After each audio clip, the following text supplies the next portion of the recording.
Бұқаралық ақпарат құралдары мен әлеуметтік желілерде әскерге шақыру жасындағы азаматтарды мәжбүрлі түрде ұстап, жергілікті әскери басқару органдарына жеткізу туралы бейнематериалдардың таралуына байланысты Қорғаныс министрлігі келесіні хабарлайды.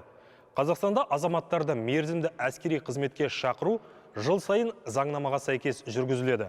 Алайда шақыру науқаны барысында кейбір азаматтардың әскери қызметтен жалтаруы немесе заң бойынша келу талабын уақытылы орындамау сияқты қиындықтар туындайды. Бұл көбіне азаматтардың тіркеуде тұрған мекенжайда тұрмауы немесе жаңа мекенжайға тіркелмеуімен байланысты.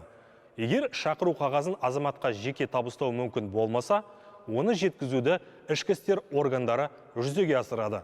Рейдтер кезінде кейбір азаматтар полиция қызметкерлерінің заңды талаптарына бағынбай қарсылық көрсетеді.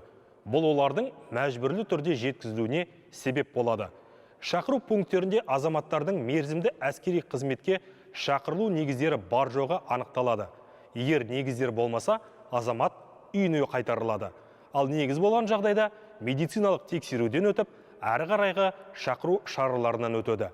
Мерзімді әскери қызметтен жалтарғаны үшін әкімшілік және қылмыстық жауапкершілігі қарастырылғанын еске саламыз.